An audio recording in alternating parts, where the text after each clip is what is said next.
ఓం నమో భగవతే వాసుదేవాయ. అయితే సుఖ మహర్షి యొక్క నోటి నుంచి జాలువారిన ఈ శ్రీమద్ భాగవతం అని చెప్పబడేటటువంటి శాస్త్రం ఏదైతే ఉందో, ఆ శ్రీమద్ భాగవతంని ఎవరైతే శ్రవణం చేస్తారో, శ్రవణం చేసినంత మాత్రాన్నే వాళ్ళకి ముక్తి అనేటటువంటిది అరచేతుల్లో ఉన్న ఉసిరికాయ లాంటిది అంట. ముక్తి ఏకంగా చేతిలోకే వచ్చేస్తుంది అంట. ముక్తికాంత వీళ్ళ చేతుల్లోకి వచ్చి తల వంచి ఏమిటి ఆజ్ఞ అని అడుగుతుందంట.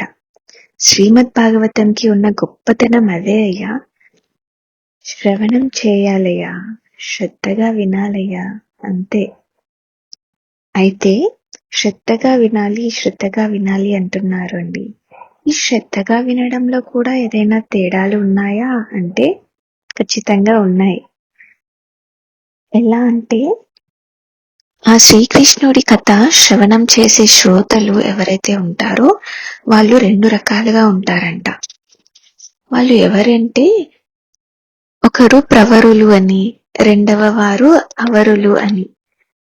ప్రవరులు అంటే ఉత్తములు అని, అవరులు అని అంటే అధములు అని. శ్రీమద్ భాగవతం వినే వాళ్ళలో కూడా ఉత్తములు ఉంటారు, అధములు ఉంటారన్నమాట.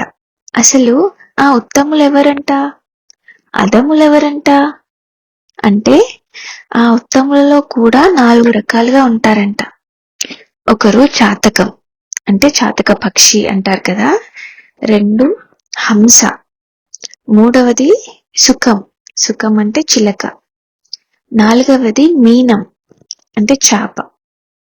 వీటిలాగా ఉంటారంట ఉత్తమమైన శ్రోతలు.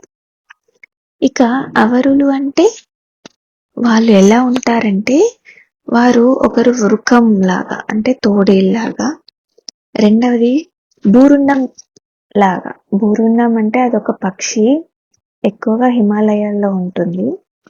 అలాగే 3వది వృషం అంటే ఎద్దు, 4వది ఒంటె. వీటి అంతటికీ వివరణ కాస్త చెప్పండి అంటే ఇలా చెప్తున్నారు. చాతక పక్షిలాగా ఉంటారు అంట ఉత్తమమైన శ్రోతలు.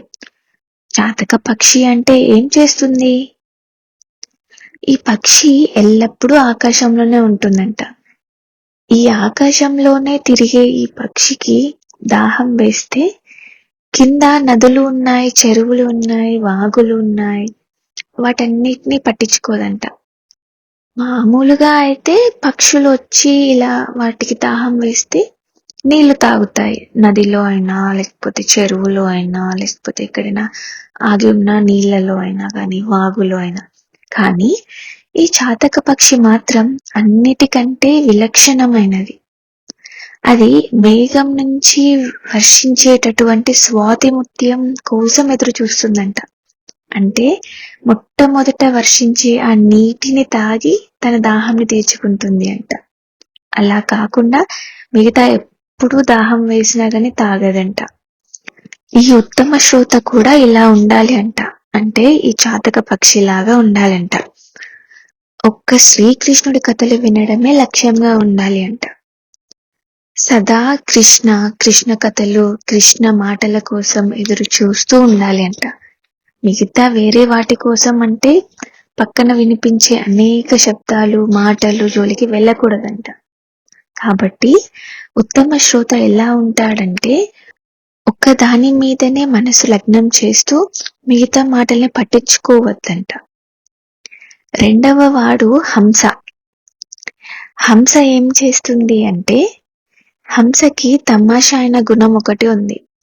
నువ్వు పాలలో నీళ్లు కలిపినా, నీళ్ళలో పాలు కలిపినా 2 కలిసిపోతాయి. మళ్ళీ విడదీయాలి అంటే మనకి సాధ్యం కాదు కదా. కానీ ఆ విడదీయగలిగే శక్తి హంసకి మాత్రమే ఉంది. హంస ఆ పాలు నీళ్లు కలిపి దాని ముందు ఉంచితే పాలని తాగేసి నీటిని వదిలేస్తుంది కదా, ఇదంతా మనకి తెలిసిందే. అలా హంసలాగా ఉండేటటువంటి ఉత్తమ శ్రోతలాగా ఉండాలి అంట. హంస అనేది 2వ గుణం శ్రోతలకి ఉండాల్సింది. అలాగే ఇక్కడ శ్రీమద్ భాగవతం ఏదైతే చెప్పబడుతుందో దాంట్లో భగవంతుడి యొక్క అద్భుతమైనటువంటి ఆ గుణాలు, శౌర్యం, దాని కథలు ఏవైతే ఉంటాయో వాటిని మాత్రమే గ్రహిస్తూ వాటిలో చెప్పబడేటటువంటి అనేక మంది ఉన్నారు. ఉదాహరణకు కంసుడు మొదలైనటువంటి వాళ్ళు దుష్టుల గురించి ఆలోచించకూడదు. రామాయణం వింటే రావణాసుకు వచ్చాడు అనుకో, ప్రయోజనం లేదు కదా. ఇంకా శ్రీమద్ భాగవతం వింటే కంసుడే గుర్తు వచ్చాడు అంటే ఉపయోగం అస్సలే లేదు. కనుక హంసలాగా మనం అవ్వాలి అంట. ఉదాహరణకు ఈ శ్రీమద్ భాగవతంలో కంసుడిని వదిలేసి కృష్ణుణ్ణి గుర్తుపెట్టుకోవడమే. కృష్ణ కథను ఆచరించగలిగే వాడివి కావాలి. అయితే మూడవది సుఖం. సుఖం అంటే చిలుక. అయితే ఇప్పుడు సుఖమహర్షి ఏం చేశారు అసలు? వ్యాస భగవానుడు ఏదైతే శ్రీమద్ భాగవతంని తనకి వినిపించాడో ఆ వినిపించినట్టుగా వివరించాడు. ఎవరికి వినిపించాడు? ఎవరికి అంటే పరీక్షిత్ మహారాజుకి. నువ్వు చిలుకవి ఎప్పుడైతావో తెలుసా? నువ్వు కూడా ఇప్పటి వరకు చెప్పిన వాటిని విన్నదాన్ని మళ్ళీ చెప్పగలిగినప్పుడు, ఇంకొకరికి నువ్వు ఆ బోధ చేయగలిగినప్పుడు నువ్వు సుఖపక్షివి అవుతావు. అప్పుడు నువ్వు ఉత్తమ శ్రోతవి అని చెప్పబడతావు. అయితే నాలుగవది మీనం. మీనం అంటే చేప. ఈ చేప ఏం చేస్తుంది అంటే బాగా ఆకలి వేస్తే తన రెప్పలు ఆడించడం మానేస్తుందంట. అలా మౌనంగానే ఉండిపోతుందంట. అలా రెప్పలు వేయకుండా మౌనంగా ఉంటూ తన తల్లిని చూస్తుంది అంట. అలా చూస్తున్నంతనే ఆ చేప యొక్క ఆకలి తీరిపోతుందంట. అలాగే ఎవరైతే కథ శ్రవణం చేస్తున్నారో వాళ్ళు మీనంలాగా ఉండాలి అంటారు. అంటే మీనంలాగా ఉండడం అంటే ఏంటి అంటే అలాగే రెప్ప వేయకుండా అలా లీనమైపోయి చూస్తూ ఉండాలి అంట ఈ శ్రీమద్ భాగవతం శ్రవణం చేసేప్పుడు. ఇంకా మరి అవరులు అని చెప్పబడేటటువంటి వాళ్ళు 4 రకాలు ఉన్నారంట. అయితే ఆ నలుగురు ఎవరు అంటే, ఒకరు వృకం అంటే తోడేలు. ఈ తోడేలు ఏం చేస్తుంది అంటే ఒక మంచి అడవి మధ్యలో గడ్డి ఆకులు మేస్తూ వెళ్తున్నాయి జింకలు. అలా జింకలు చాలా ఆనందంగా గడ్డి మేస్తూ ఉంటే అక్కడే ఉండేటటువంటి వెదురు చెట్లు గాలికి ఊగుతూ ఉన్నాయంట.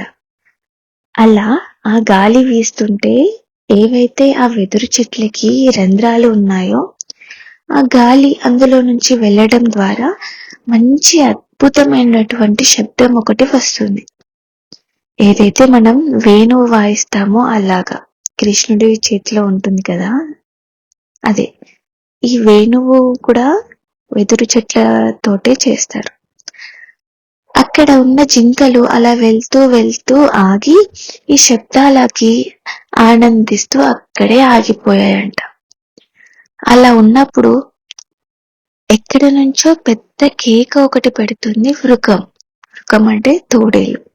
వెంటనే వాటి యొక్క దృష్టి ఆ ఆనందం మీద నుంచి పోయి అక్కడ నుంచి పారిపోతూ ఉంటాయంట, పరుగులు పెట్టుకుంటూ. అలాగే అధముడు అయినటువంటి శ్రోతలు ఎవరైతే ఉన్నారో వారు ప్రవచనం వినకుండా మధ్యలో ఎవరైనా ఏదైనా శబ్దం చేస్తే వెంటనే వాళ్ళ దృష్టి మరలుతుంది. ఆ శబ్దం చేసిన వాళ్ళు ఎవరైతే ఉన్నారో వాళ్ళు తోడేలు లాంటి వారంట. ఆ జింకకి ఉన్న ఏకాగ్రత ఏదైతే ఉందో అది ఎలా పోయిందో ఈ శబ్దం చేసిన వృకం అంటే తోడేలు లాంటి అధములు వాళ్ళ అందరి ఏకాగ్రత పోతుంది. అందుకే కథ శ్రవణం జరిగేటప్పుడు నిశ్శబ్దంగా ఉండాలి. ఎవరు మాట్లాడకూడదు, ఎవరిని మాట్లాడించకూడదు. ఇంకా అధములు ఎలా ఉంటారో మనం తర్వాత ఎపిసోడ్ లో తెలుసుకుందాం. జై గోవింద.